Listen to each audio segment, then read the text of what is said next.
C'est une romancière et journaliste américaine. Elle vit à Paris depuis une trentaine d'années, mais elle continue d'écrire sur ce qui se passe évidemment dans son pays natal. Elle suit les développements de très près, les États-Unis. Dans quelques heures, on connaîtra le nom du futur ou de la future présidente des États-Unis. Nidra Polaire est avec nous. Bonjour. Là. Merci beaucoup Nidra d'avoir accepté notre invitation ce matin sur Radio J. C'était important de vous entendre puisque vous écrivez sur l'actualité des États-Unis depuis quelques semaines et en réalité une série de chroniques qui s'intitule Cris de guerre dans Tribune Juive depuis 2 ans maintenant. Alors votre dernier article en anglais publié sur le Times of Israel s'intitule What's Left of Donald Trump? Que reste-t-il de Donald Trump? Et on peut le dire, Nidra, vous n'y allez pas de main morte avec l'ancien président des États-Unis et peut-être futur nouveau patron de la Maison-Blanche, puisque vous recensez tous ces faits d'armes et controverses depuis les primaires de 2016. Vous écrivez notamment « Trump agit comme s'il s'agissait d'un souverain des droits divins ». En effet, il a dit hier dans le Pennsylvanie, je pense, qu'il n'aurait pas dû quitter la Maison-Blanche en 2020. Alors, ce que je vois, et vous savez, ça fait plus de 50 ans que je suis en France, et je ne donne pas de consignes de vote. J'observe. C'est ça mon but comme écrivain, comme romancière. Alors, ce que je vois, c'est d'un côté, il y a Kamala Harris qui a une vie politique, une expérience de plusieurs décennies. C'est une femme politique d'un parti qui a une histoire, des principes, des valeurs, et elle a fait une campagne classique. Et sur la base de ce qu'elle dit et ce qu'elle a fait dans le passé, on peut lui faire confiance ou pas. Trump, c'est autre chose. C'est comme un chef de mouvement et on n'a pas le droit de le mettre en question. Il est une totalité. Et si on pose des questions, c'est un manque de fidélité et ce n'est pas accepté. Et je ne parle pas seulement de la base qu'on voit dans les rallyes, dans les meetings. Je parle de gens sensés, avec qui on peut discuter de tout ce qui se passe dans le monde, sauf de Trump. Donc, pour moi, c'est une sorte, il a créé un écran avec son comportement, et derrière cet écran, il se passe des choses très troublantes. Et il est impossible d'avoir un débat avec quelqu'un qui soutient Trump. Donc, je veux explorer juste quelques contradictions qui me sautent aux yeux. Alors, il est impossible d'avoir une discussion avec quelqu'un qui soutient Trump, c'est ce que vous dites. Vous recensez toutes les contradictions finalement dans le discours de Donald Trump. Et d'abord, quelque chose de très important, vous dites ce n'est pas un détail. Il avertit qu'il ne peut pas perdre Donald Trump à moins qu'il y ait une fraude électorale. Et il a accusé d'ailleurs, il a dit que s'il perdait cette année en 2024, ce serait à cause notamment des Juifs. Qu'est-ce que vous en pensez ? Oui, justement. Et ce n'est pas un détail isolé.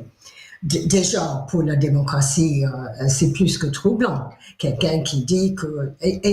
vous savez, ça date de 2015-16, les primaires républicains, où il a dit que s'il n'était pas choisi comme candidat, ce serait à cause de fraude.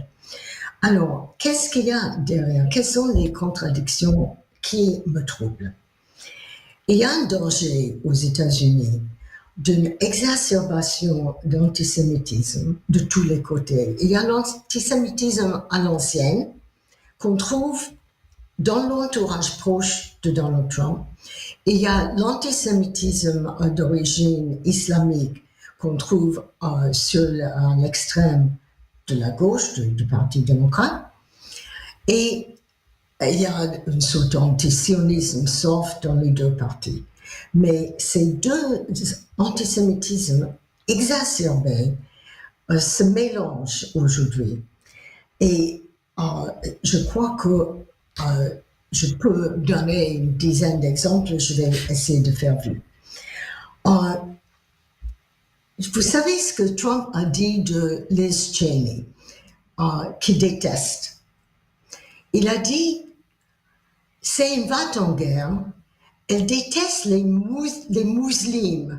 Oui. Elle voudrait envahir tous les pays musulmans avec cet accent. Je dis que Trump, c'est un pacifiste cynique. Alors, oui. Alors on parle de l'antisémitisme effectivement des proches de Donald Trump, également au sein du parti démocrate, certainement la frange extrémiste du parti démocrate. C'est intéressant aussi puisque c'est important pour les Israéliens notamment de l'entendre. On sait qu'une majorité d'Israéliens soutient Donald Trump aujourd'hui, mais vous écrivez il n'a pas fait une seule déclaration cohérente sur les affaires étrangères. Il pourrait abandonner Israël comme il abandonnera l'Ukraine. Pourquoi vous dites ça ? Il fait la cour aux Arabes. Vous savez que Michigan, c'est un État, on dit swing state, un État dont le cœur balance. C'est très important pour la victoire. Il fait la cour aux islamistes. Il a le soutien du maire de Hamtramck, Michigan, qui est à côté de Detroit. Et cet homme est un islamiste, antisioniste, antisémite, virulent, un tricheur, et il soutient Trump. Trump a été reçu par un restaurateur libanais à Dearborn, Michigan. Ce restaurateur a exigé, avant d'arranger une rencontre avec des électeurs dans son restaurant, il a exigé une déclaration écrite. Et Trump a dit qu'il mettrait fin à la guerre au Liban. Après, il a pu... Oui. Donc, il parle de mettre fin à la guerre. Derrière ça, on a appris qu'il a même posé à Bibi une date limite.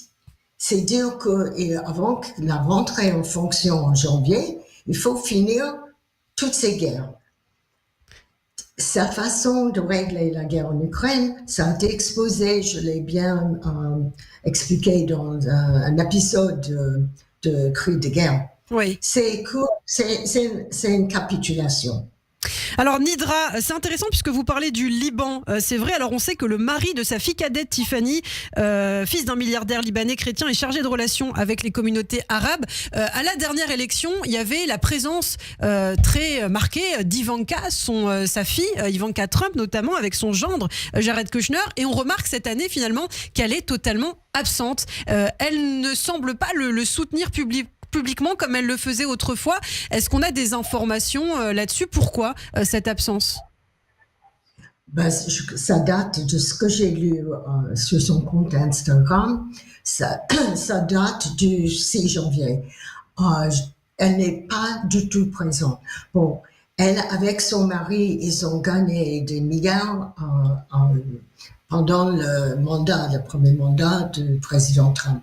Mais si vous pouvez vous fier à mon intuition, je crois qu'elle était choquée par le 6 janvier et qu'elle est choquée par la campagne, par l'évolution de son père, du comportement. Et sont des choses un peu primaires quand on dit « Oh oui, sa fille est juive ». Maintenant, on parle moins de Tiffany. Mais moi, ce que je note, à la place, parce que Ivanka et Jared ont été très, très présents dans la campagne et pendant le mandat. Aujourd'hui, qui est présent? Tucker Carlson, Elon Musk, Robert F. Kennedy Jr., Tulsi Gabbard, et tous les gens qui les suivent. Tucker Carlson a une... Merci. Il est sur X avec des émissions, Merci.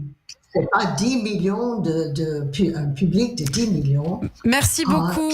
Merci beaucoup, Nidra Poler. Malheureusement, on manque de temps et on doit enchaîner, mais on vous retrouve avec grand plaisir une prochaine fois pour commenter ces élections aux États-Unis. Merci.